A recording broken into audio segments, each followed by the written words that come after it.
Vamos a grabarlo.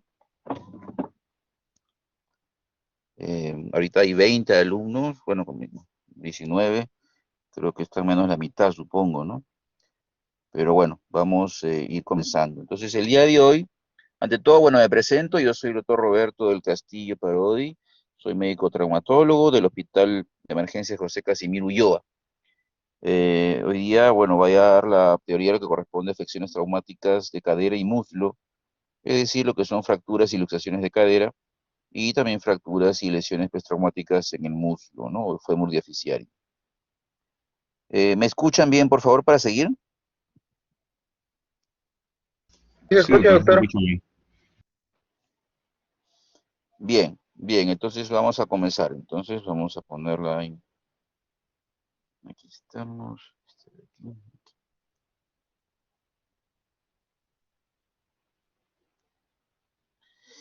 Ya, entonces vamos a iniciar. Edito aquí.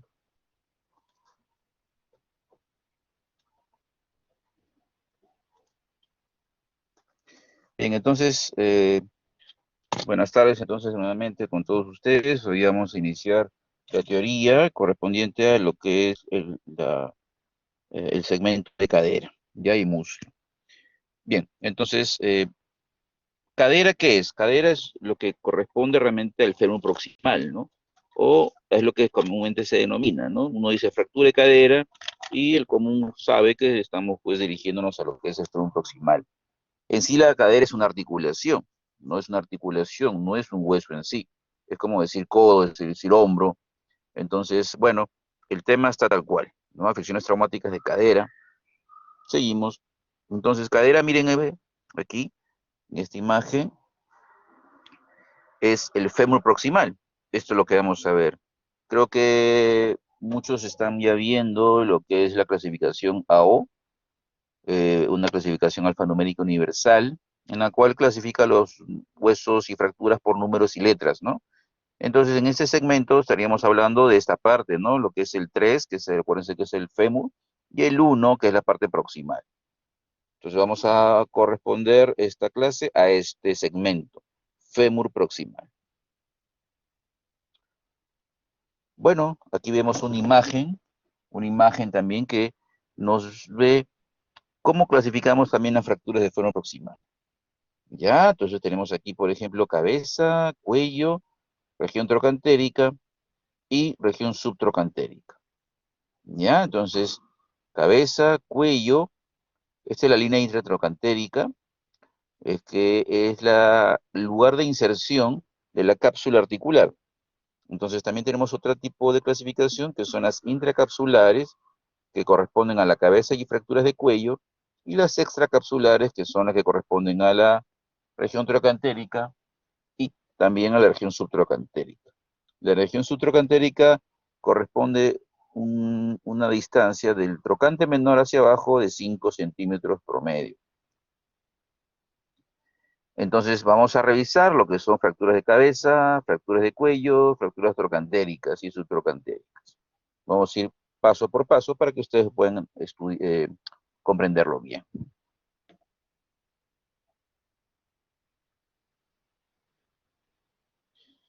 Esta es la otra clasificación también, ¿no? Ya la AO, ¿no? Clasifica en 3-1, acuérdense que es 3 es fémur, 1 es proximal. A, en este caso, corresponde a la región trocantérica, ¿eh? Trocantérica. Tenemos después B, que es la región del cuello, y C, que es la región de la cabeza, ¿ya? Entonces, esta es la clasificación AO, ¿ya? Ahora, vamos a ver lógicamente después en cada una de ellas también clasificaciones propias, ¿no? Como que ustedes han visto, por ejemplo, a veces hay fracturas, pues, ¿qué les digo? De húmero proximal, que es la clasificación de Nier, por ejemplo. En este caso, en trocantéricas, a veces muy aparte de la clasificación AO, clasificaciones tipo Tronzo, Powers, etcétera. Pero vamos a ver sobre todo las más comunes y sobre todo la tipo que estamos acá conversando, que es la clasificación AO. ¿Ya? Entonces, tenemos que ubicarnos, ¿sí? Ubicarnos en el segmento que estamos estudiando en este momento. Bueno, primero vamos a ver fracturas de cabeza, luego de cuello luego trocantéricas. Las fracturas de cabeza femoral se asocian generalmente a luxaciones de cadera, ¿ya? Esto hablamos generalmente en accidentes automovilísticos, precipitaciones de alta energía y sobre todo en pacientes jóvenes, pues, ¿no? Jóvenes en los cuales se presentan ese tipo de lesiones, ¿ya? Pueden ser varios tipos, abulsivas.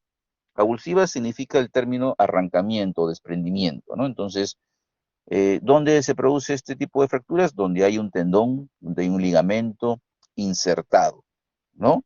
En este caso es el ligamento redondo, que se inserta, bueno, va del fondo acetabular hacia la cabeza y cuando hay una luxación, por ejemplo, de cadera, el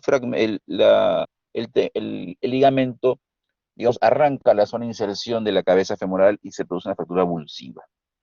Lo otro es por hundimiento, ¿no? Hundimiento significa, como el nombre lo dice bien, que el golpe que produce la cabeza femoral sobre el acetábulo, por ejemplo, puede producir eso, ¿no? Un hundimiento de la superficie articular, sobre todo de la parte cartilaginosa, ¿no? Entonces ahí tenemos ya una lesión más importante.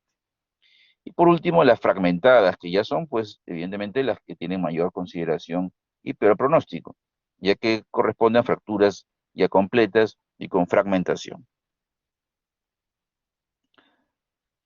Seguimos. Acá un dibujo, un esquema en el cual pueden ver aquí una avulsiva, un hundimiento, aquí arriba está hundido, y acá tenemos ya una fragmentada, ¿no? Avulsivas pequeñas, de fragmentos más grandes, esto es ya hundimiento, ¿no? Lo que está, digamos, oscurito y más deforme, la zona de hundimiento. Y por último, las fragmentadas, ¿no? Que de hecho, pues son las más graves, ¿no? Porque comprometen más lo que vamos a ver después, que es la parte circulatoria, sobre todo. Entonces, de acuerdo a la magnitud de lesión, se define qué hacer. Si son fragmentos muy pequeñitos, avulsivos muy pequeños, a veces no es necesario hacer ningún tipo de cirugía, pero si es un fragmento mayor, ¿no? Que se encuentra dentro de la articulación, hay que retirar ese fragmento. Las fracturas por hundimiento sí son difíciles de tratar, ¿no? Generalmente son manejo conservador. Y las fracturas fragmentadas, bueno, se trata de hacer reducción, ¿no? Reducción abierta con osteosíntesis, fijación con tornillos o clavos.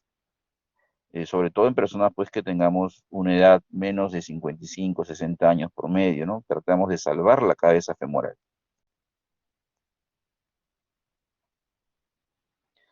Bueno, seguimos entonces. Acá el tema osteoporosis es muy importante porque vamos a determinar que la gran mayoría de fracturas a nivel del cuello estamos hablando, no cabeza, no trocante, sino del cuello, son por un tema de osteoporosis.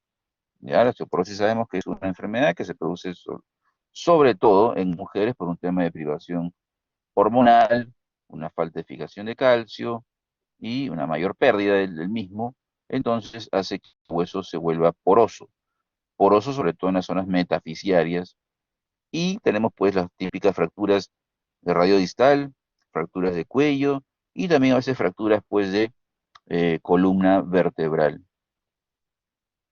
Son fracturas, por tanto, entonces patológicas, ¿no? Acuérdense que toda fractura que tiene un fondo de enfermedad se considera una fractura patológica. Algo de introducción, entonces la mortalidad es muy alta, como ustedes ven, al año oscila entre el 12 y el 36%, que quiere decir que del 100%, a veces hasta una tercera parte de los pacientes con fractura de cadera, pues pueden fallecer antes del año.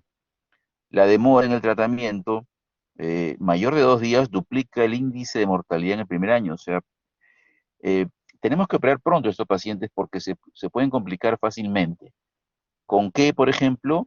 Bueno, si un paciente está acostado en cama o postrado más de 2 o 3 días, sobre todo a ciertas edades, podemos desarrollar neumonía, ¿no? Trombosis venosa profunda, trombosis, un tromboembolismo pulmonar agudo también como consecuencia de complicación de la trombosis venosa profunda de miembros inferiores.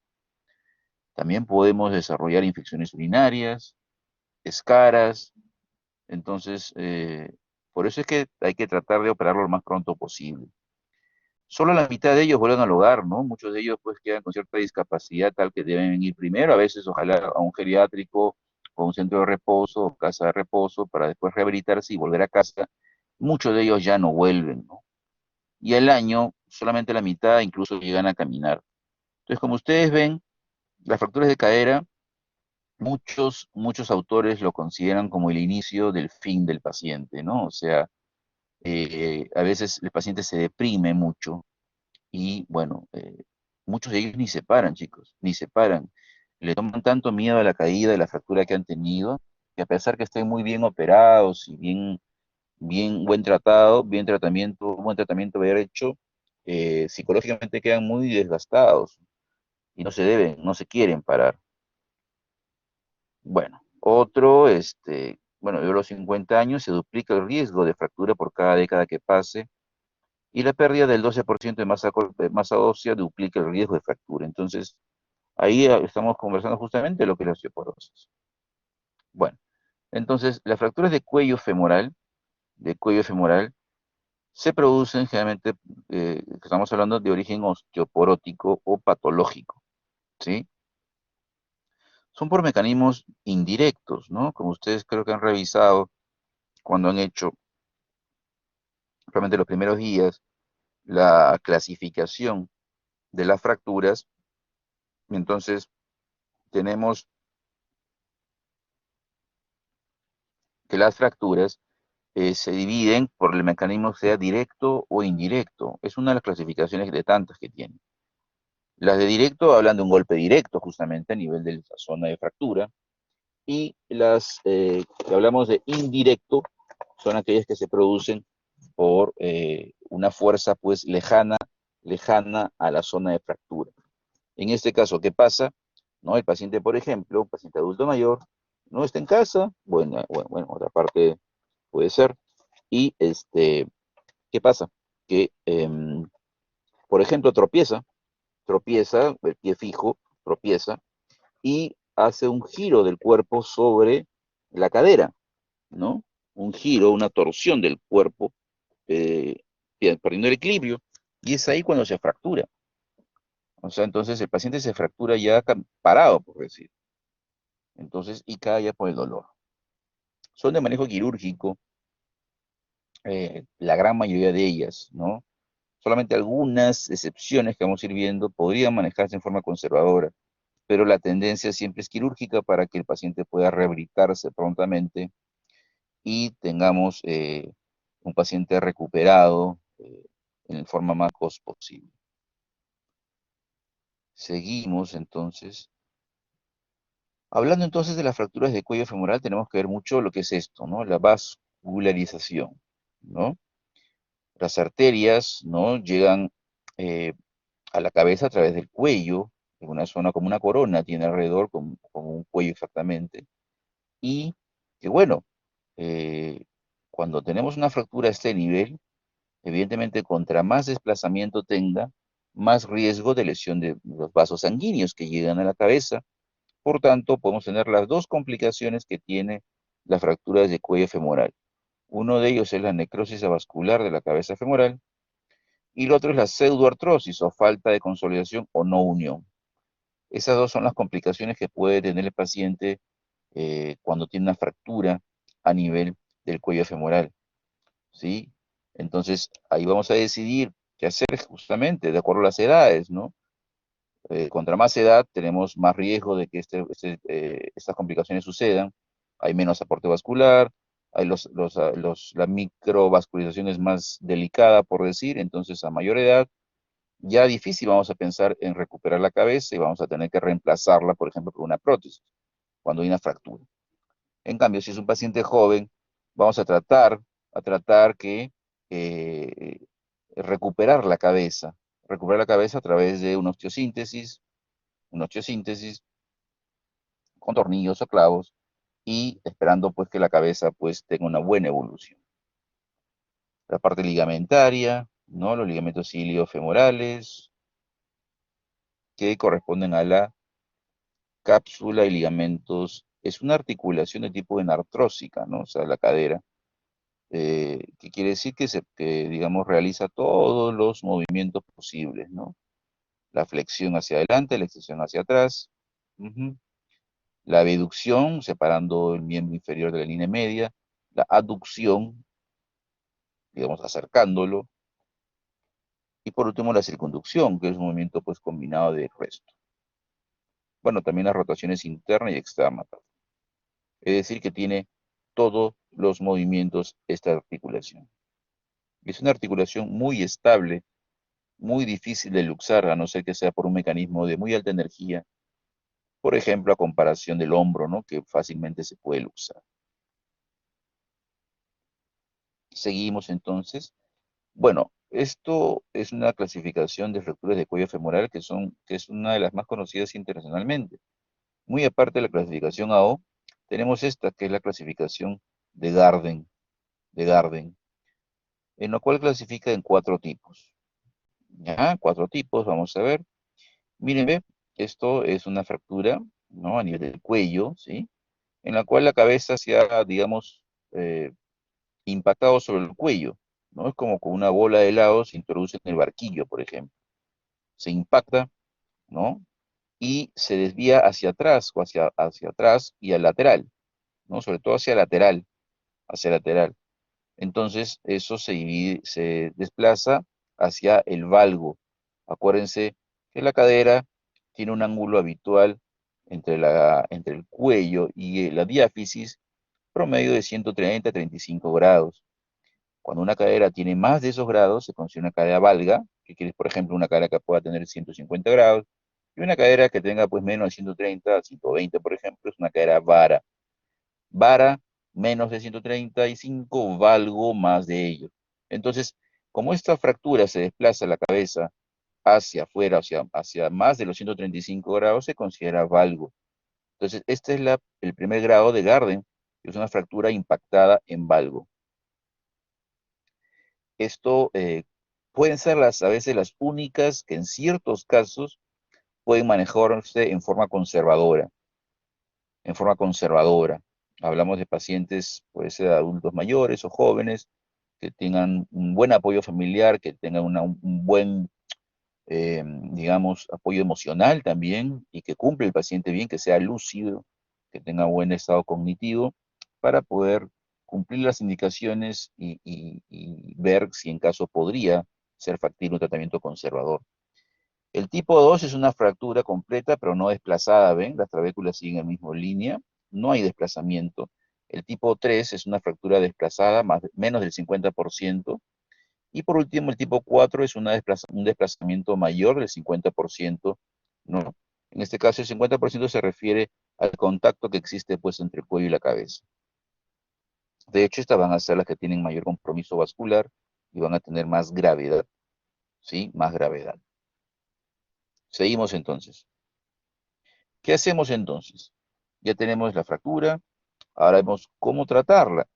Y va a depender, como les dije anteriormente, de la parte sobre todo vascular, ¿no?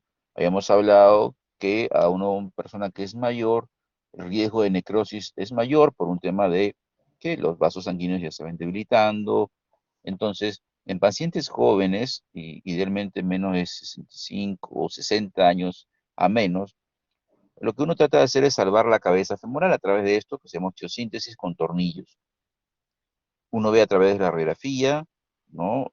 A veces se hace cerrado, o a veces hay que abrir, digamos, la piel y llegar hasta el hueso, pero a veces se hace en forma cerrada, viendo con rayos X, haciendo movimientos, y se colocan estos tornillos, ¿no? Que fijan la articulación, fijan la fractura, la comprimen, y bueno, la idea es esperar que esto consolide, ¿no? Consolide, o sea, que no haga una unión y tampoco que haga una necrosis. A pesar que tengamos una cirugía adecuada, a pesar que es una fractura con poco desplazamiento o una tipo 2 de Garden, el riesgo existe igual, tanto de una necrosis como la pseudoartrosis. Entonces, pacientes jóvenes, tratemos de salvar la cabeza femoral a través de esto que es osteosíntesis con tornillos. Seguimos. Después viene lo que son las prótesis, lo que le dije. Si tenemos pacientes ya adultos mayores, más de 60, 65 años, en los cuales vamos a ver que tenemos un riesgo mayor ya de una necrosis vascular, entonces vamos a optar de frente por una prótesis, ¿no? Por una prótesis. Las prótesis se dividen en totales y parciales. ¿Ya? El nombre corresponde a que las totales son aquellas que reemplazan tanto la superficie articular del acetábulo como la superficie articular del fémur. En cambio, las prótesis parciales solamente reemplazan el fémur como vamos a ir viendo. Dentro de las prótesis totales se dividen en no cementadas y cementadas. Las no cementadas, como el bien nombre lo dice, van a presión sin necesidad de colocar ningún, por decir entre comillas, un pegamento. Van a presión, tienen una superficie rugosa, bien rugosa, como una lija, por decir, que eso hace que se adoce mejor al hueso y entran a veces acompañadas de tornillos, a ver, entran a presión. Esto, bueno, es para pacientes que tengan una calidad ósea adecuada, una osteoporosis muy leve, ¿no? Porque estamos hablando que entran a presión, entran golpeando como un martillo. Entonces, si tenemos un hueso débil, podemos romperlo. Y si ya tenemos un paciente habitualmente de más edad, porque ya tenemos una osteoporosis mayor, podemos ya colocar prótesis con cemento, como vamos a ir viendo. Bien, em, les había dicho, creo que acá anteriormente, déjenme ver, acá lean eso, es importante. Dice, prótesis totales indicadas para personas con gran actividad física y lucidez. ¿Ya? Entonces, la consigna para saber qué tipo de prótesis colocarle al paciente es qué tipo de actividad física hacía antes de la caída, que quiere decir si salía, si corría, si hacía actividades extradomiciliarias, intradomiciliarias, con o sin ayuda, quiere decir con bastón, con andador o con una persona siempre. Y lo otro es estado de lucidez o cognitivo, ¿no? Si es lúcido, si es autosuficiente, si es independiente, si sabe obedecer órdenes, etcétera. Todo eso nos va a determinar qué hacer. Si tenemos un paciente lúcido y con actividad independiente, intra y extradomiciliaria, ahí debemos colocar una prótesis total, porque va a haber la fricción entre una prótesis y la otra, ¿no? Me refiero entre un componente y el otro.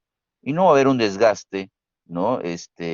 Más que el propio de la prótesis en los años, ¿sí? Porque existe una superficie aquí colocada con otra superficie colocada acá protésica. Las no cementadas, como ven acá, van primero una copa metálica introducida en el acetábulo, a veces adherida con tornillos. Dentro de esta copa metálica existe esto, que es una copa de plástico o polietileno. Es lo que más se usa actualmente acá en nuestro medio. Y eso es el acetábulo. Y aquí tenemos el fémur. En el fémur se hace, en el canal medular, bueno, primero ya hemos retirado primero la cabeza femoral y el cuello. En el canal medular se hace un agujero y por ahí se introduce esto, que es el vástago con la cabeza. Entonces ahí tenemos una prótesis total no cementada. Por ejemplo, acá está la imagen, ¿ven? Ahí está la copa metálica con un tornillo y acá adentro la prótesis, digamos, el componente femoral con la cabeza. No hay cemento acá, esto entra a presión. Van a ver que el diámetro que colocamos de la prótesis es muy parecido al diámetro propio del hueso. Seguimos. La artroplastía parcial es, bueno, una lesión que se produce, pues, es para cuando tenemos pacientes que tengan poca actividad física y una lucidez no adecuada. Como ustedes ven, solamente reemplaza la cabeza femoral y coloca una cabeza similar a la cabeza original. Aquí ven la imagen, entonces, ya está colocado. Entonces, por eso, estos pacientes deben tener una actividad limitada, porque como ustedes ven, va la superficie metálica sobre el cartílago. La cabeza femoral va sobre el cartílago, entonces va a haber un gran daño si este paciente tiene una gran actividad. Seguimos. Bueno, ahora comenzamos con fracturas trocantéricas. Ya hemos visto cabeza, hemos visto cuello, ahora vamos a ver cabeza. Perdón, trocánter. El trocánter en AO es la 31A, ¿sí? Vamos a ir viendo. Acá sí utilizamos mucho la clasificación AO. Acá ven, entonces tenemos trazos simples, trazos con minutos y trazos que se denominan invertidos, fracturas que comienzan en el trocánter menor y se van hacia lateral o hacia abajo. No llegan al trocánter mayor. Trazo invertido o reverso. Este es el 31A1, 31A2 y 31A3. Importante que sepamos eso. Aquí, por ejemplo, una subdivisión de las tipo 3 con trazo invertido, ¿ven? Trazo trocante menor se va hacia atrás. Y así. Seguimos.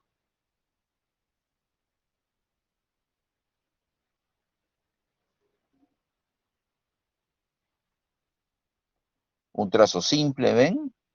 Trazo simple, estable, solamente a nivel, una línea única a nivel entre trocánter y trocánter, con el trocánter menor conservado, es una fractura estable tipo 31-1, A1, perdón.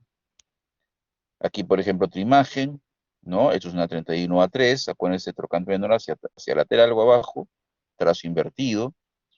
Aquí otra imagen, es una 32-A2, ¿no? Sí es trocantérica, pero con varios fragmentos. Fragmento que compromete la parte lateral, sobre todo, y la parte medial. Seguimos. Bueno, una 3. Los criterios diagnósticos, entonces tenemos que ver primero la anamnesis, como hemos hablado, preguntarle al paciente o al familiar o al técnico de enfermera que nos traiga, ¿no? Evidentemente siempre vemos dolor, rotación externa, cortamiento en miembro inferior afectado y una gran limitación.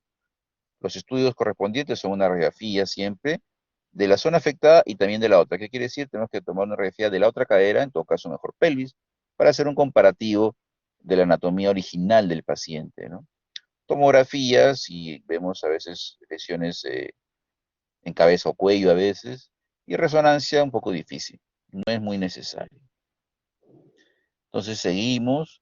Miren, ve acá un caso, por ejemplo, es un paciente que viene por un golpe a nivel de la cadera, cae, varón, un varón, de pronto 65, 62 años, perdón, y tiene dolor, pero aparentemente en la radiografía no se ve nada. Entonces, en este caso, lo que piensa el médico que lo ve es una lesión de partes blandas, dice, y no hay nada en el hueso, entonces debe ser un esguince, un desgarro muscular, etcétera. Le pide una resonancia, y miren lo que se encuentra, una fractura trocantérica, ¿no? Tipo 1 en todo caso, ¿no? Va de línea trocantérica a trocánter menor, quirúrgica, no, esto es quirúrgico, ¿sí? La cirugía lo que te permite es que el paciente se movilice precozmente, se movilice y por tanto pues tenga menos riesgo de cualquier complicación. Seguimos.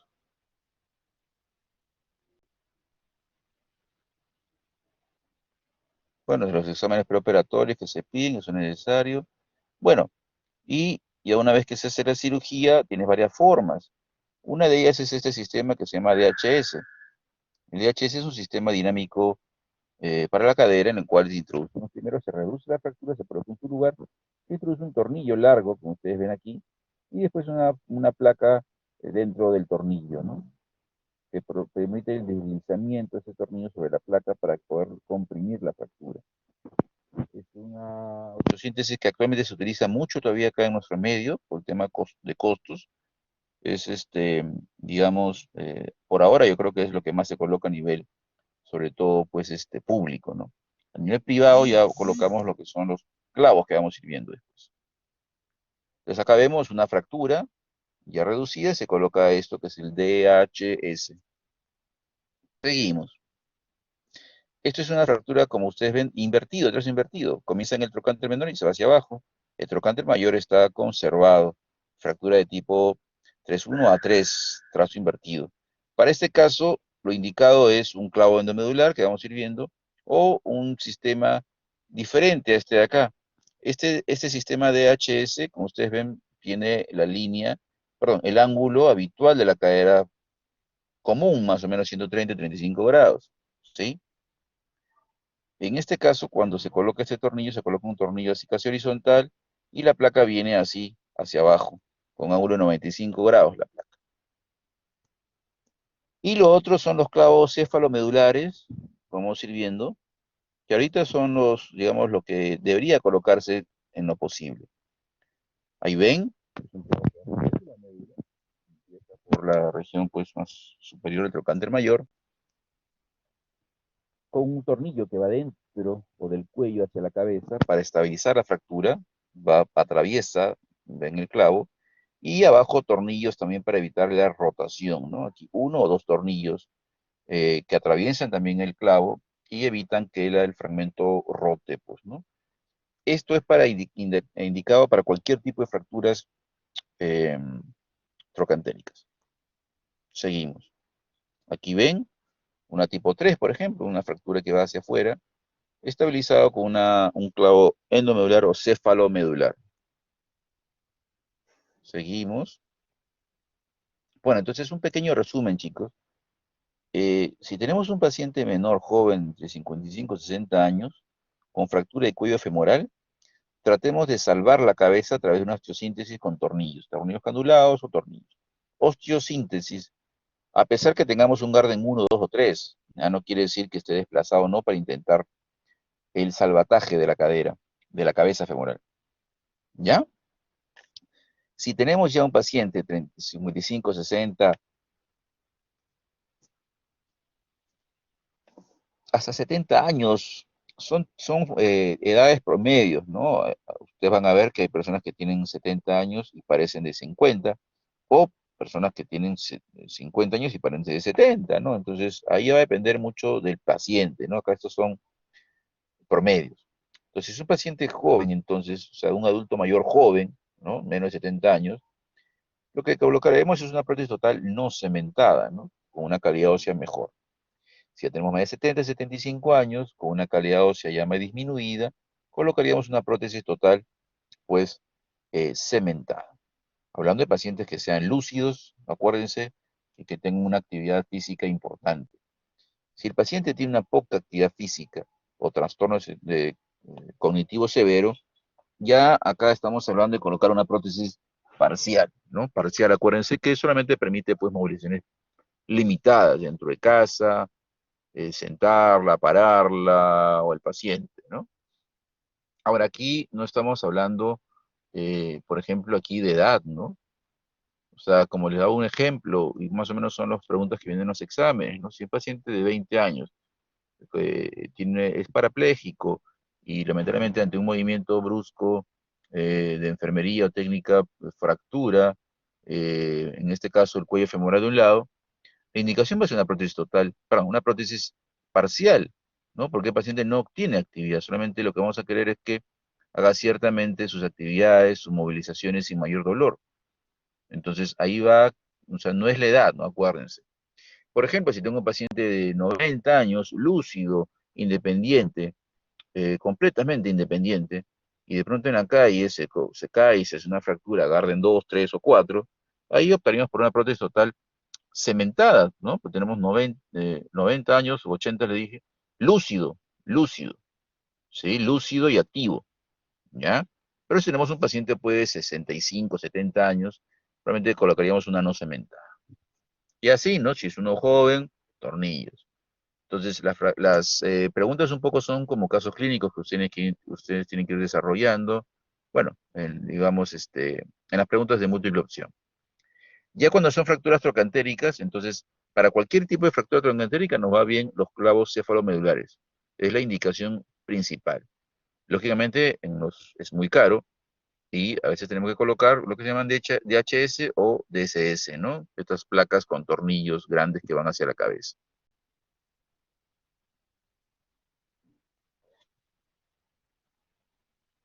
Complicaciones, bueno, infección de herida profunda, complicación de la osteosíntesis, a veces que se salen los tornillos, la placa tornillo, a veces el paciente hace un movimiento antes de tiempo, a veces la calidad ósea no es buena, que se luxe la prótesis, otra complicación, y lo otro, una trombosis venosa profunda que pueda ser producto, pues, de una cirugía, ¿no? Que también es factible. Seguimos. Bueno, entonces seguimos con luxaciones traumáticas de cadera, ¿ya? Eh, ¿Alguna pregunta, chicos, acá con respecto a lo que son fracturas de cabeza, cuello o trocánter? ¿Alguna pregunta, chicos, por favor?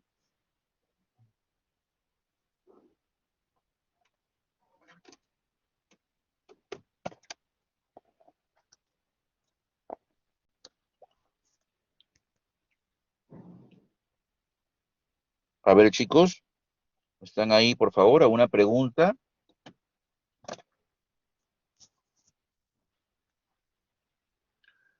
Bien, entonces seguimos, ya ahora vamos a ver lo que son luxaciones traumáticas. Traumáticas. Igual en todo caso al final hacemos unos comentarios y preguntas. Traumáticas de cadera, ¿ya? O también denominado luxaciones coxofemorales, ¿no? Coxofemorales, ¿no? Porque realmente es el nombre, ¿no? Es el nombre, ¿no? O sea, se luxa el fémur proximal del acetábulo. Acá entonces, importante también aquí lo que es la vascularización, ¿ya? Otro riesgo también, en este caso de una luxación coxofemoral, es la necrosis avascular de la cabeza femoral. Por eso es que debe ser tratado en forma inmediata, ¿no? Por tanto, es una emergencia.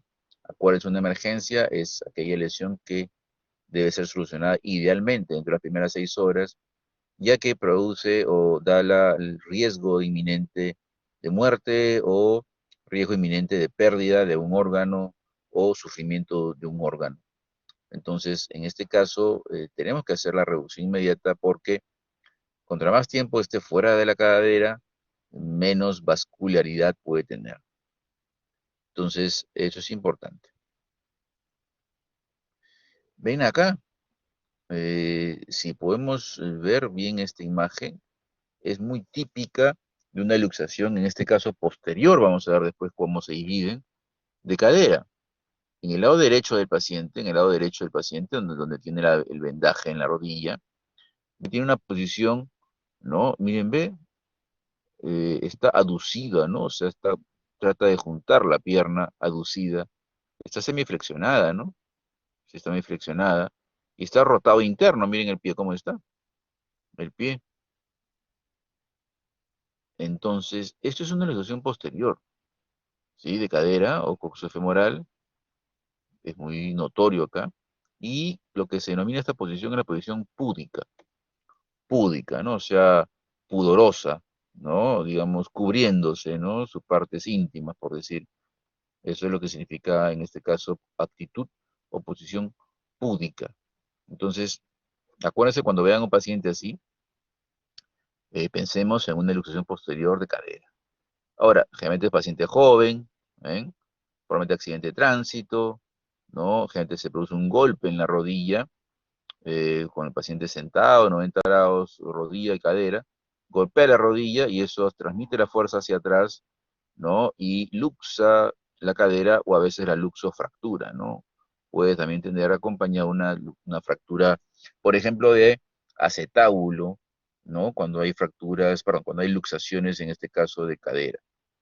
Entonces, esta es la imagen típica de ustedes que tienen que recordar, ¿ya? La imagen o posición púdica, hablamos de una luxación posterior de cadera o luxación posterior coxofemoral, que es lo mismo.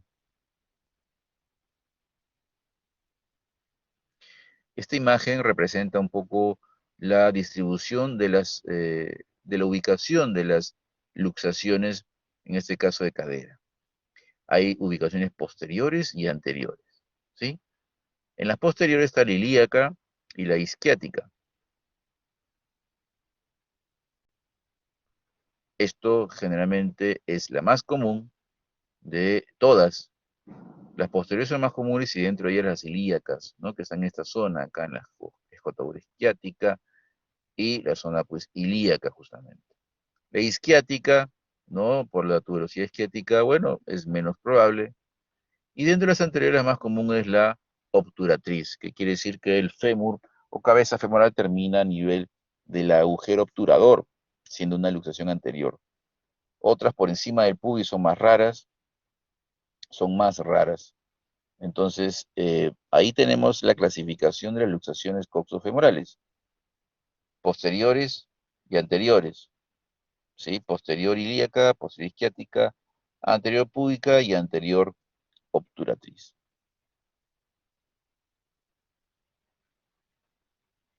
Seguimos.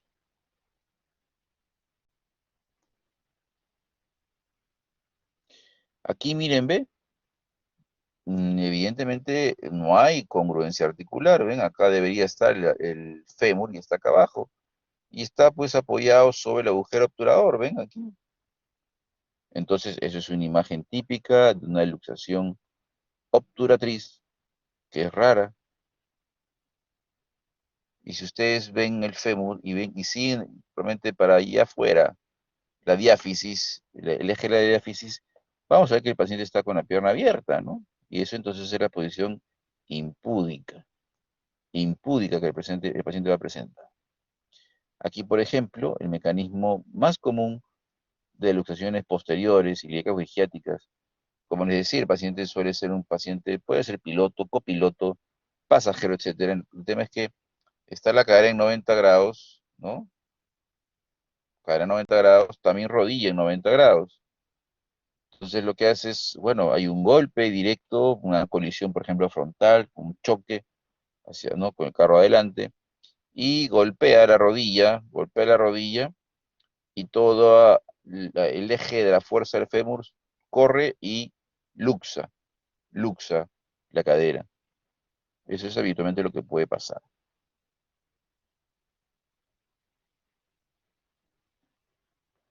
Entonces, esto es, bueno, ¿qué puede asociarse? Fractura de acetábulo, fractura de ceja posterior de acetábulo, etcétera. Seguimos. Esto es para que, bueno, ustedes hagan como un pequeño examen, ¿no? Una memoria, ¿no? ¿Cuál de ellos, a ver, cualquiera de ustedes, cuál de ellos creen que es la opción correcta? ¿El A, B, C, D o E? El C, el C, doctor. La C, muy bien, Cristal, también Gustavo, bien, todos. La C, ¿no? O sea, tenemos flexión, sí, flexión de cadera y flexión de rodilla. Aducción también, ¿no? Tenemos la miembro inferior junto, incluso pasando la línea media, ¿no? Hacia el contralateral, eso es aducción pura.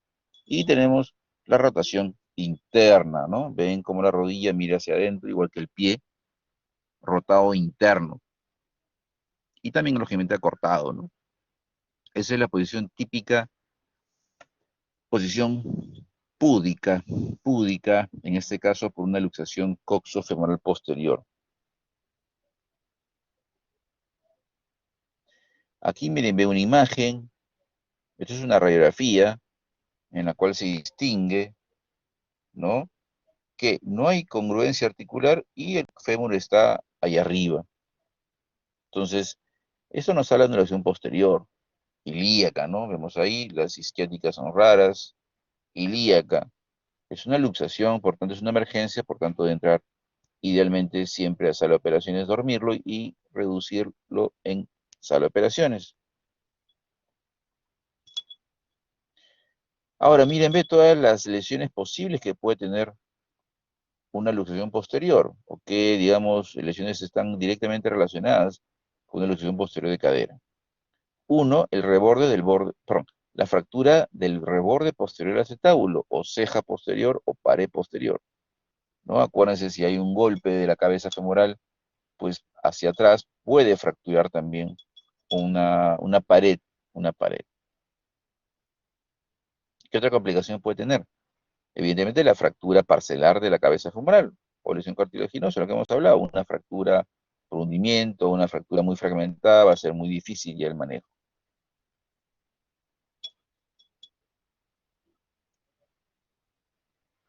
Bueno, siempre hay lesión, evidentemente, cápsula ligamentaria.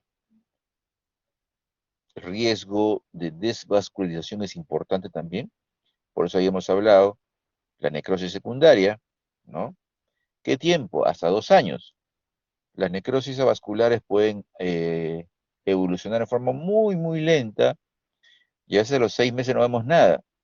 Al año algo, y bueno, si ya pasaron 2 años y no se ve ningún signo de necrosis, pues el paciente, digamos que eh, recuperó su cabeza, ¿no? Otra posibilidad es la lesión del nervio ciático, ¿no? Aquí tenemos, pues, en las luxaciones, sobre todo ilíacas, ¿no? Isquiáticas a veces, se produce la compresión momentánea, ¿no? Del nervio ciático y otras estructuras nobles. Luego que estas tienen que ser eh, digamos, por eso es que tiene que ser una reducción, disculpen, rápida, ¿no? Porque puede haber lesión de esto a mayor tiempo de que la cabeza femoral, por ejemplo, esté comprimiendo el nervio, por ejemplo, el nervio ciático, entonces mayor grado de lesión va a tener. Entonces, por eso es que tiene que ser una reducción idealmente rápida, rápida, tanto por las complicaciones propias del hueso como las complicaciones posteriores o inmediatas que pueda ser por el lugar donde se ha luxado, ¿no?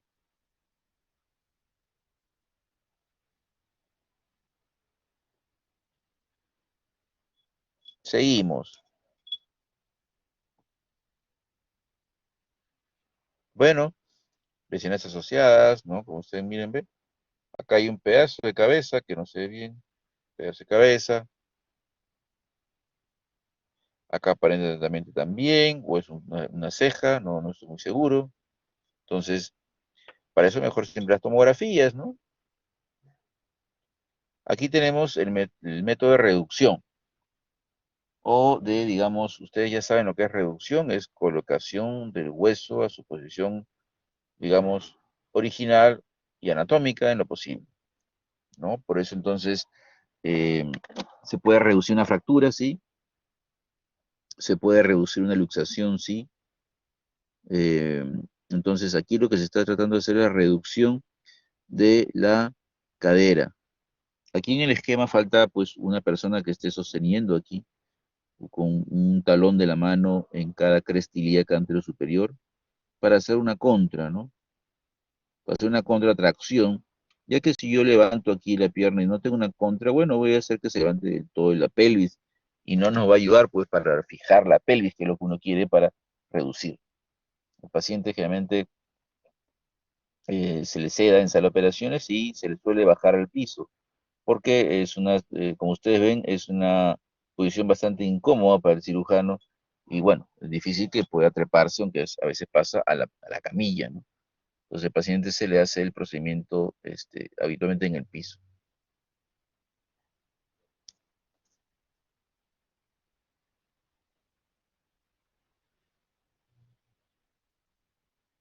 La reducción, es mejor realizarla con anestesia general, el paciente en decúbito dorsal, ¿no? Sobre la mesa. Y bueno, como dice ahí, debemos pues realizar una tracción con la rodilla flexionada en 90 grados y la cara también 90 grados. Una vez que ya se reduce, se mantiene el miembro inferior afectado con una tracción, jalándolo por lo menos unas 3 semanas. Y ahí 3 semanas más de ejercicio de movilidad y de ahí a recién puede comenzar a pisar. Por tanto, estamos hablando más o menos de 2 meses, bueno, mes y medio a dos que el paciente no debe pisar.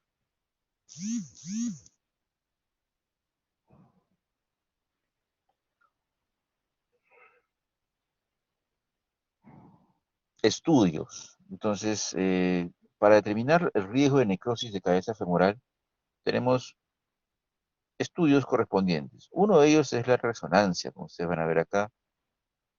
Se van a ver muchas imágenes a nivel de la cabeza femoral como si fueran unas serpientes, unos gusanillos, por decir, de ciertos colores, entonces, de acuerdo a la intensidad de la imagen. En la radiografía es poco se ve, ya poco, digamos, se ve cuando ya hay lesión realmente, cuando a veces ya hay depresión, ¿no? Por el colapso, por la necrosis. El método ahorita, digamos, de elección sería más una resonancia, ¿no? Puede ver en estadios precoces la necrosis avascular y poder, pues, tratarla antes de que ya sea, pues, digamos, eh, como este paciente que llega un poco tarde, ¿no?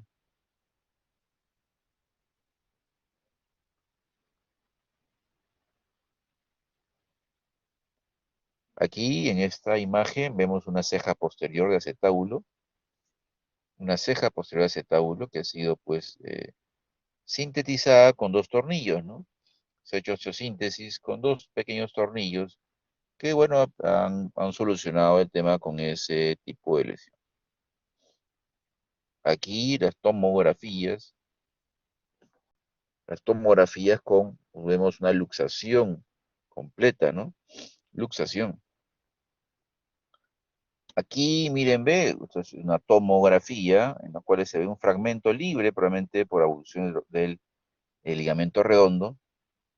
Aquí también una pequeña fractura en la parte posterior. Aquí, miren, ve, tenemos una fractura del cuello. Si ustedes la ven ahí, a veces es muy peligroso. eh, por eso tratar de reducirlo sin anestesia, ¿no? Porque podemos forzar mucho al paciente y cosas que están en su lugar, como esta que estoy señalando ahí con el puntero, pues se compliquen, ¿no? Se compliquen. Es raro, pero tenemos que ver siempre ante luxaciones de cadera posibilidades de eh, fracturas, ¿no? Tanto de, digamos, pelvis, acetábulo, fémur, en el caso, también el otro lado, ¿no? Entonces, eso es lo que tenemos que saber. La tomografía nos ayuda mucho para poder planificar y dar un diagnóstico más, digamos, exacto, ¿no?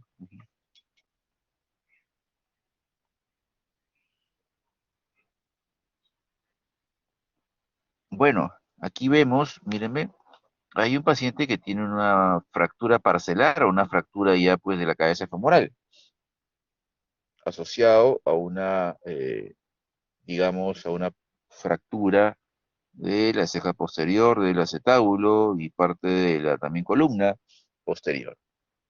¿Qué hacemos? Mírenme, este es un paciente que ya por edad se trata de colocar esto, ¿no? Se pone una prótesis total, no cementada, porque ustedes ven que tiene acá esto de acá que es la copa metálica, pero con varios tornillos, ¿no?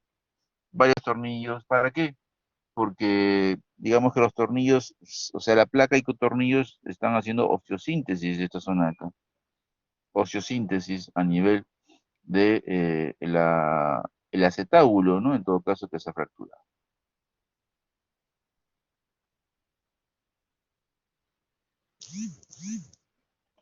En este caso, dice, el tratamiento en este caso es implantación de una prótesis total. La cúpula o la copa de acá, como dice ahí, fijada con tornillos, juega el rol a manera de una osteosíntesis interna, ¿no? Ven aquí, ponen con tornillos por una para otra, entonces sirve a través de una osteosíntesis. Eso es en todo caso para cuando tenemos fracturas a veces de cabeza, ¿no? Cuando son muy fragmentadas y a veces ya no tenemos una opción, vamos a decidir en todo caso por una prótesis total, una prótesis total.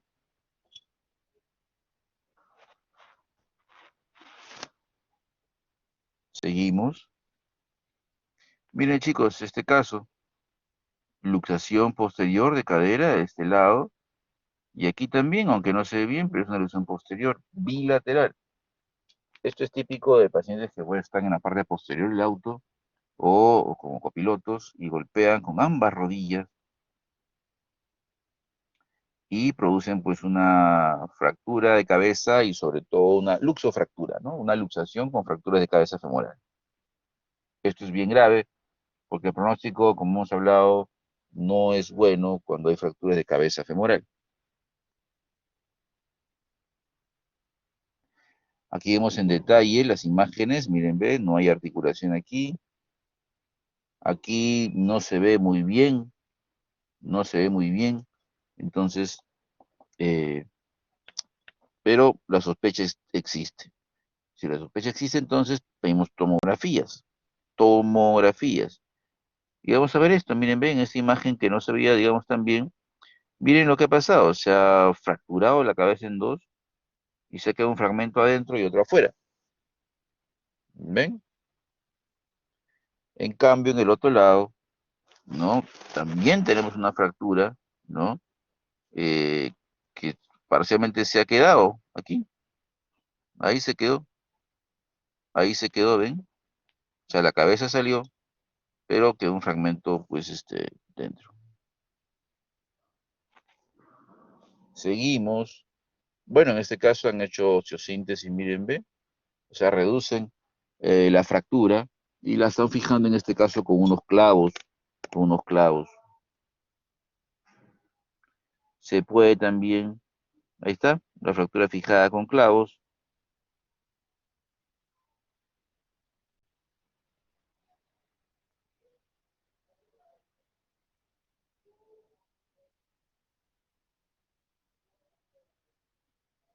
complicaciones postoperatorias, en este caso, bueno, lo que hemos hablado, si es la reducción inmediata, el riesgo pues, de necrosis es menor.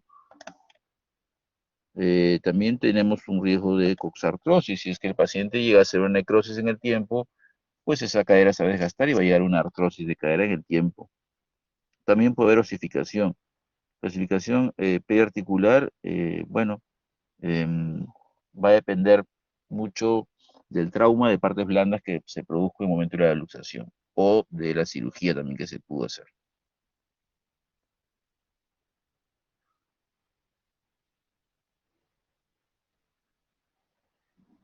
Chicos, ¿alguna pregunta hasta ahí, por favor, para poder continuar? ¿Alguna pregunta para seguir ya con muslo?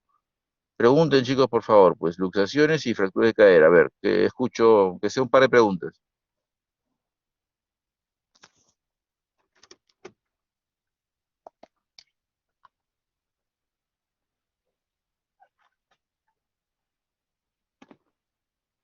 Doctor, una pregunta. ¿Qué sucede si un paciente tuvo esta clase de lesión, sin embargo, no le da tanto dolor y decide no ir al hospital y luego se complica? ¿Hay probabilidades de que sobreviva o de que bueno, llegue a tener una buena recuperación? A ver, ¿hablamos de fracturas o luxaciones? Por favor, dime si es por fractura o Luxación, por doctor. luxación la pregunta. Ya, Luxación. si está bien. Si tenemos una luxación en cualquier parte del cuerpo que no es tratada, eh, se convierte en una luxación inveterada. Es el nombre de una luxación pues, que quedó, ¿no? Generalmente se corresponde a más de 3 semanas. ¿Qué pasa? Bueno, el paciente en el tiempo suele, digamos, acostumbrarse, eh, digamos, cambiar su estilo en general. A veces es el hombro, bueno, después, o sea, el tiempo que pasa hace que ya no duela, pero evidentemente el hombro, por ejemplo, no va a poder abducir más de 60 grados, no va a poder llevar la mano a la cabeza. En este caso de la pierna, lo que va a haber es un acortamiento muy severo, ¿no? Muy severo.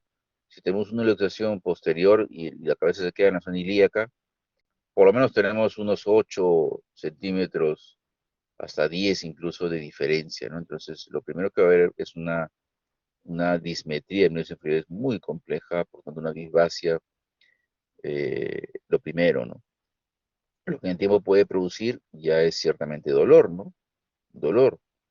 Em, Siempre y cuando no tengamos una lesión neurológica, pues una lesión neurológica, bueno, pues como hemos hablado, ya el pronóstico va a ser muy sombrío, ¿no? Con una lesión neurológica de ciático, entonces ya tenemos un miembro inferior pues paralítico, ¿no? Paralizado. Entonces, sí se dan casos, ¿no? Uno recibe casos en ciertas partes de Perú, en todo caso, que años atrás se cayeron, ¿no? Y bueno, no se trataron y sí es una luxación, ¿no? Vemos que la cabeza femoral se queda en la zona ilíaca y de ahí forma como una nueva articulación, ¿no? Hablamos en el transcurso de años, ¿no? Entonces, va a pasar eso, ¿no? Va a pasar eso, van a haber pues pacientes que no les gusta ir al médico o que no hay médico cercano o que bueno, tienen pues el curandero, digamos el chamán, el huesero, ¿no? En la zona, bueno, y confían en él, pues, ¿no? O en ella. Entonces, bueno, un poco las complicaciones podrían ser eso. ¿Alguna otra pregunta, chicos? Seguimos entonces.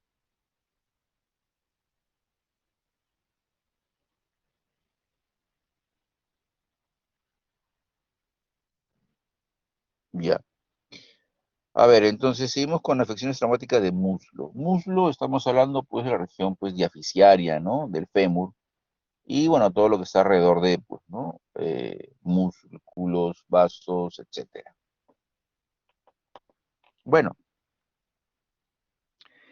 eh, Hablando de fracturas de diáfisis femoral, pues en jóvenes, adultos jóvenes, tenemos que son producidas por accidentes de alta energía, ¿no? Fracturas de fémur en pacientes jóvenes de alta energía, golpe directo, torsión, etcétera.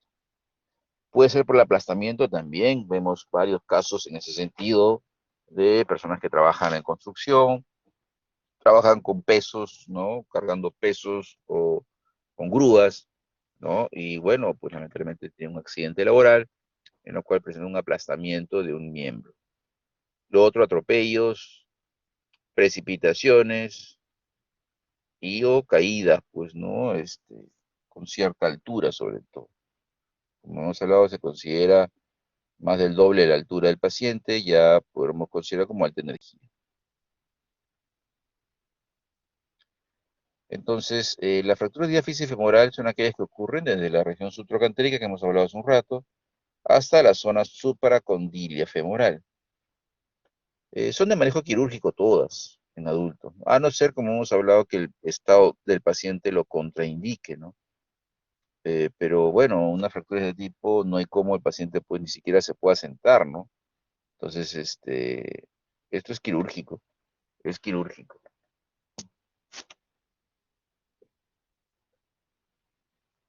Seguimos. Bueno, un poco de anatomía básica, pues, ¿no? O sea, ahí tenemos el fémur proximal, distal, entre ellos, digamos, lo que es la diáfisis, ¿no? Zona de inserción posterior de la línea áspera para músculos, ¿no? Digamos, en la parte inferior, medial, por esa zona de aquí, la zona de inserción de los aductores, el músculo sartorio que cruza el trocánter hacia la línea media, ¿no? Entonces, y bueno, ya después vemos la parte, pues, sobre todo muscular, ¿no? Que tenemos que ver eso. ¿Cómo se fracturan? Bueno, la clasificación es la que siempre utilizamos para diáfisis. Fracturas tipo simple son tipo A. Trazos simples. Espiral, por ejemplo, sería un A1. Oblicuo, A2 y un A3, una fractura transversa u oblicua corta, ¿no?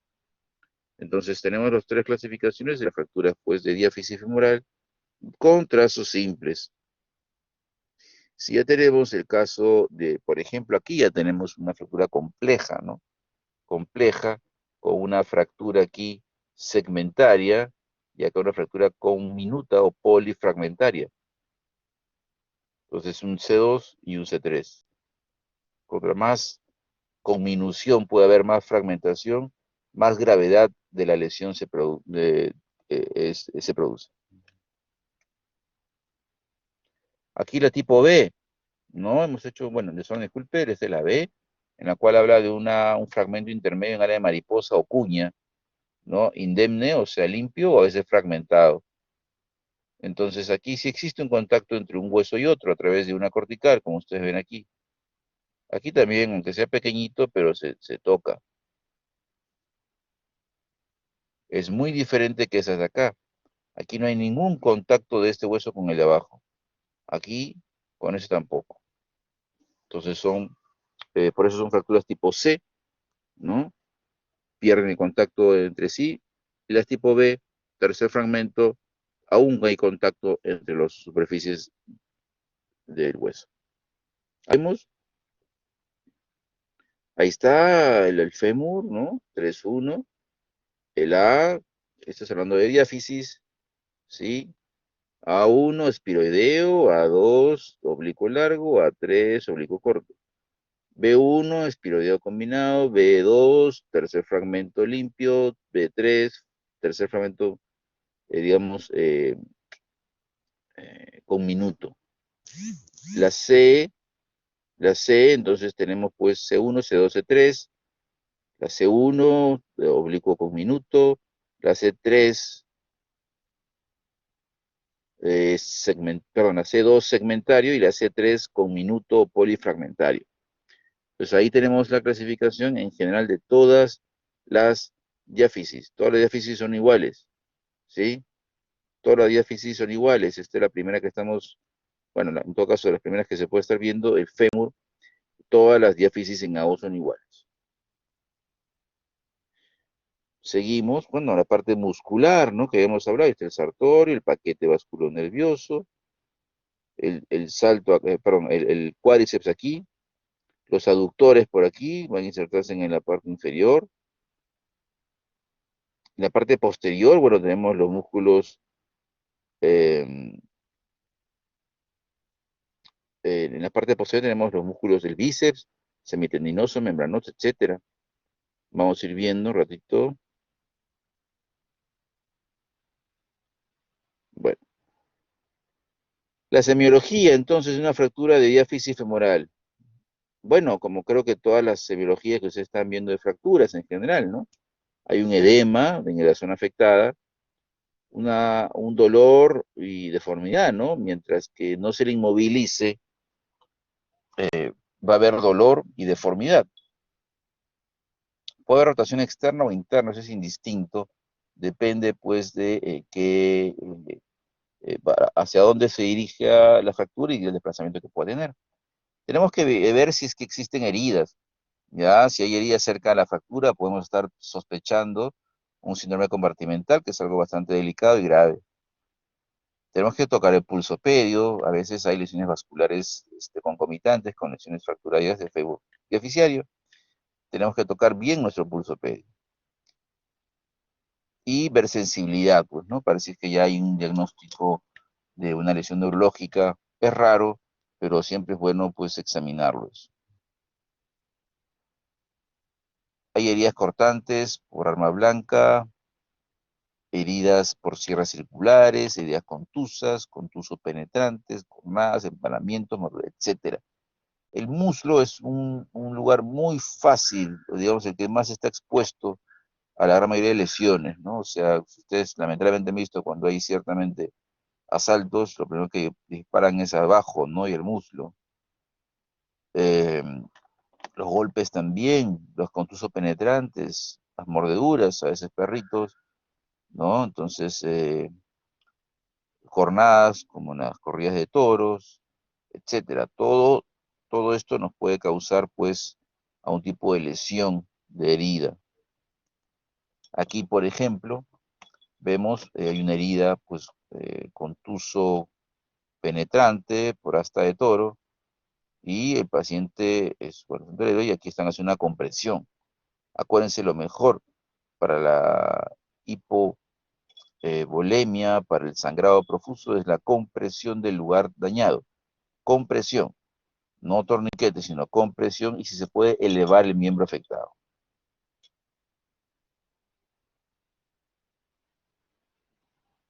Aquí miren, ve, tenemos una fractura diaficiaria, tercio medio distal, tercio, perdón, proximal medio, aquí, que se soluciona con qué? Con esto, con un clavo endomedular, ¿ven?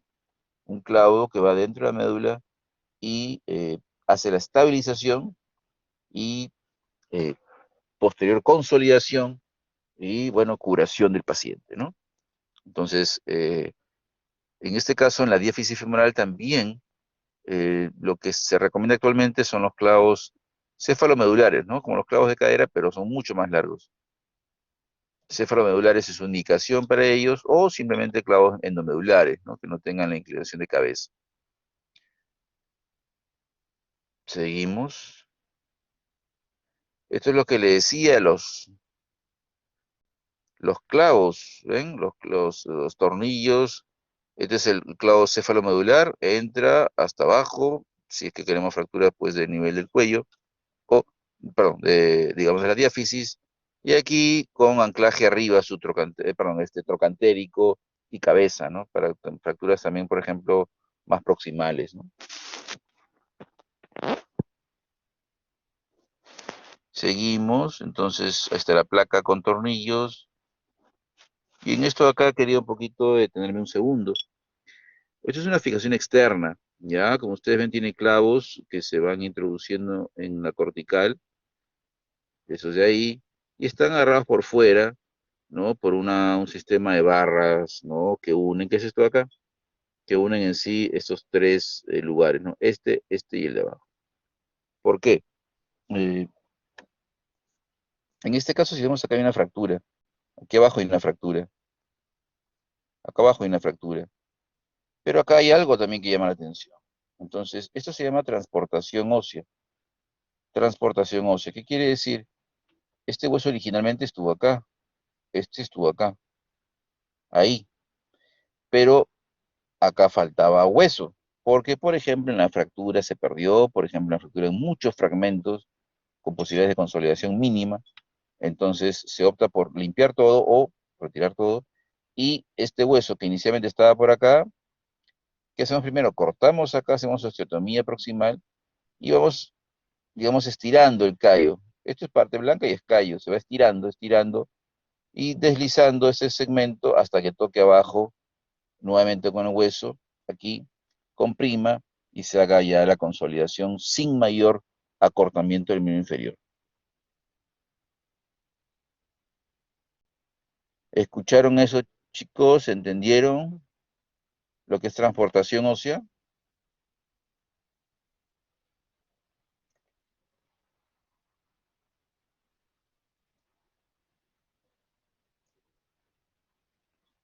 A ver, supongo que sí, chicos, no me han respondido. Les daba el ejemplo porque es un ejemplo curioso, ¿no? De cómo a través de un sistema podemos tratar a una persona de dos cosas a la vez, ¿no? De una fractura y de una dismetría de miembros, ¿no?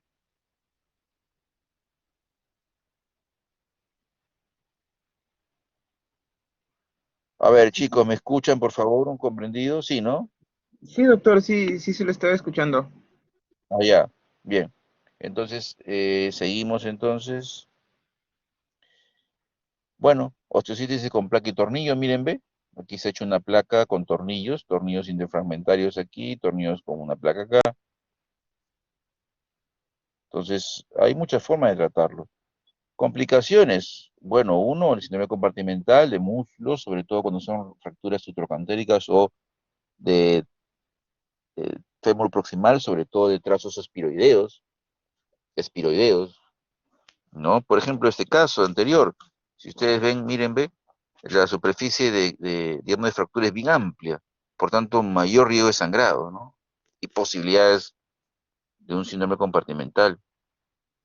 Otro es lesión vascular y otro es la lesión nerviosa, ¿no? Entonces, aquí, por ejemplo, vemos otras lesiones. Por ejemplo, las contusiones y desgarros, también es bastante común en personas que hacen actividad deportiva, ¿no? Desgarran músculos a veces posteriores sobre todo, que son los isquiotibiales, a veces en la parte anterior también. Que se produce dolor intenso, un dolor abrupto que pues, se presenta ante un esfuerzo físico. Hay edema, hinchazón, equimosis en los días, sí, se vuelve morado a veces el lugar donde, y limitación funcional evidentemente. ¿Qué pedir en estos casos? Radiografías, ecografías, resonancia magnética, ¿no? Dependiendo de lo que tenemos que preguntar. Si queremos ver un desgarro muscular, por ejemplo, una ecografía en los primeros días es bastante informativa. Si queremos ver ya ligamentos y meniscos, por ejemplo, eh, en este caso, o rupturas musculares más antiguas, es mejor ya una resonancia magnética, ¿no? Entonces, va a depender bien del tipo de lesión y del tiempo de lesión también, sobre todo.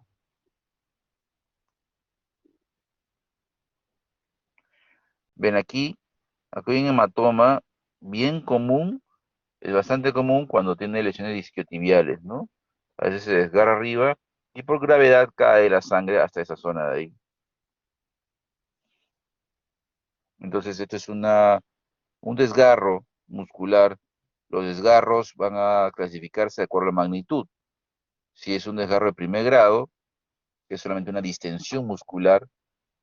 Si es un segundo grado, ya hay una ruptura parcial de las fibras musculares. Y si es un tercer grado, ya es una ruptura total del músculo, ¿no? O desinserción del tendón o músculo, que es más raro, pero evidentemente causa mucho más daño y más, digamos, en todo caso podría ser hasta secuelas. Entonces, los golpes, bueno, se manejan pues igual que esto de acá. Primero, el reposo, el hielo, que eleve el miembro afectado y que haga pues reposo, ¿no? Esas son las típicas indicaciones que uno tiene que seguir o dar cuando tengamos un paciente de este tipo.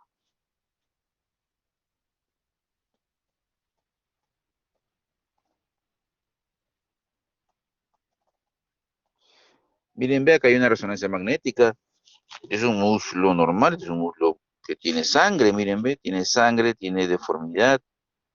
Acá esto es una ruptura, este es el aductor, si se dan cuenta, miren, comienza en esta zona de acá, ¿no? Y va bajando. Entonces, aquí hay una ruptura completa, el músculo, tal que se ha hecho un ovillo acá. Aquí ya no hay continuidad, continuidad abajo. Es una lesión, pues, evidentemente más severa, ¿no?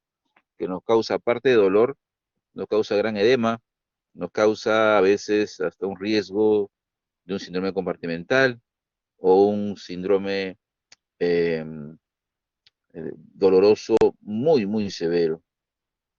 Entonces, tenemos que tener mucho cuidado en evaluar este tipo de pacientes porque es mejor observarlos, al menos los primeros 2 o 4 horas, porque en lo agudo te puede hacer un compartimental, entonces es mejor que lo tengamos en observación.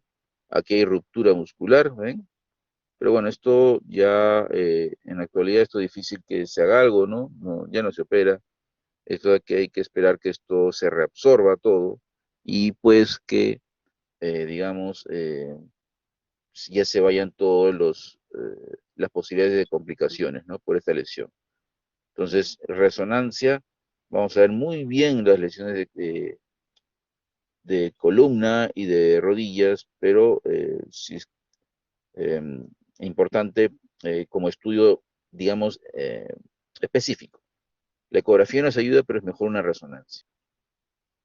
En este caso es reposo, es hielo, medicación y reposo. Reposo, reposo, reposo bastante.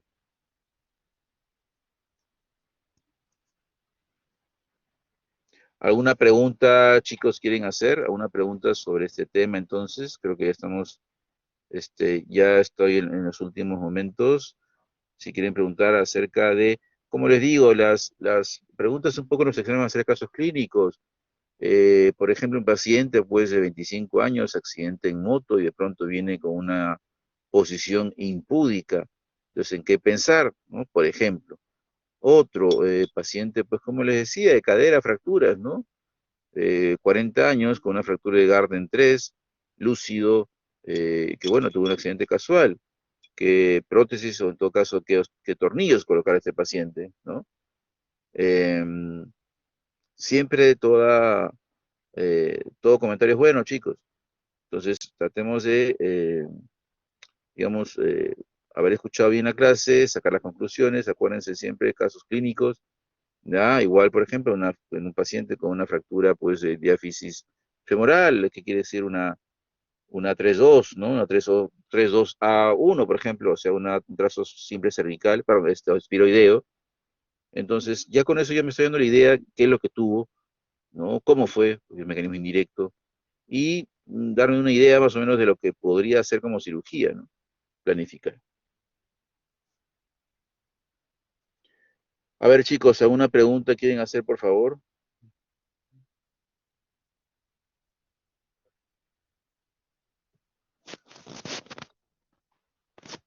A ver si. Doctor, una consulta. Creo que en la anterior había mostrado que esta de aquí, el paciente, bueno, aquí se hacía una corrección y aparte también se corregía la fractura, ¿no? Estaba pensando, ¿hay un límite para poder colocar estos tornillos o los clavos? Yo había escuchado algo sobre eh, necrosis, por digo, ¿hay algún riesgo de que esto suceda cuando se colocan demasiados clavos para asegurar el hueso? Claro, ahí está, esa es una pregunta correcta, ¿no? Eh, a ver, em, eso sobre todo es en placas, más que en este tipo de osteosíntesis, ¿no? Placas, tornillos, claro, cuando tú creas y colocas muchos tornillos, creas mucha rigidez en tu osteosíntesis, mucha rigidez. El hueso es elástico, el hueso no es rígido, el hueso tiene cierta capacidad de deformación. Entonces, si colocas muchos tornillos, le quitas esa propiedad al hueso y, ¿no? Entonces, y aparte, sí, puedes desperiostizar más y hacer más agresión al hueso en sí. Entonces, en placas y tornillos, tratar de colocar los menores. Lo que se recomienda es la mitad de tornillos más uno. Si yo tengo una placa de 10 tornillos, colocar pues 6 tornillos máximo, ¿no? Y así, ¿no? O sea, la mitad de tornillos más uno, eso es lo que se recomienda colocar. En este caso de aquí es un fijador externo, ¿no? Son clavos que entran por cortical, por fuera de la cortical y se anclan afuera. Claro, acá hay bastantes clavos, si tú ves, y es evidente, acá hay 3 bien pegaditos y acá hay 3 bien pegaditos.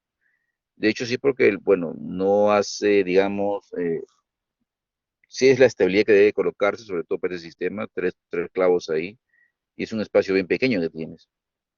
Entonces, bueno, acá para hacer menos daño, lo que tienes que hacer primero es un agujero en el hueso y después colocarle ese clavo, digamos, en forma manual, ¿no? Roscándolo. A veces unos colegas tratan de hacerlo metiendo el clavo de frente, el tornillo y malogran el hueso. Entonces, hay técnicas para, ¿no? Entonces, ahora, ¿cuánto tiempo qué cantidad a veces se puede alargar? 7, 8 centímetros, a veces en fémur hasta un poco más, ¿no? Eh, Lógicamente esto es en forma progresiva, ¿no? Porque si no se estira todo, ¿no? Se estira todo, entonces hay que mucho tener cuidado con las partes blandas sobre todo. ¿Alguna otra pregunta, chicos?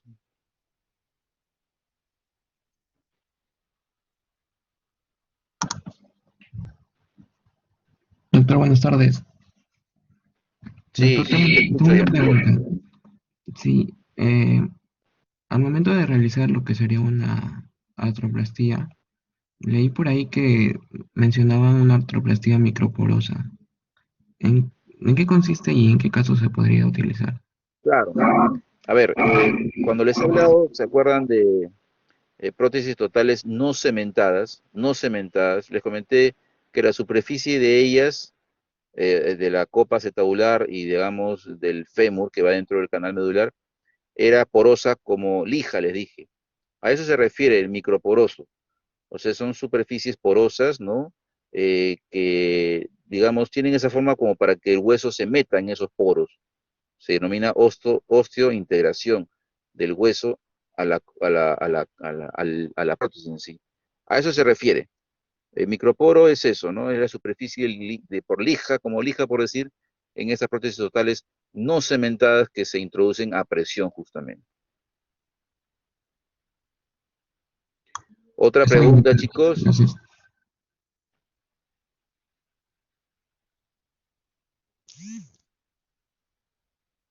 Bien. Bueno, chicos, espero les haya servido esto. Casos clínicos siempre vamos a ver en los exámenes, ¿ya? Acuérdense lo que hemos visto en cada tema, los pequeños resúmenes, ¿no? Y nada, chicos, bueno, que tengan un buen día, estudien bastante, ¿ya? El día del lunes me parece que es el examen, eh, que estudien bastante para estos días, ¿no? El fin de semana aprovechen. Y nada, un abrazo a todos, cuídense mucho, cuídense bastante de la salud y entonces ya nos estamos viendo en otra oportunidad y bueno, con el grupo mío el día de mañana en Casimiro Ulloa. Muy buenas tardes a todos, chicos.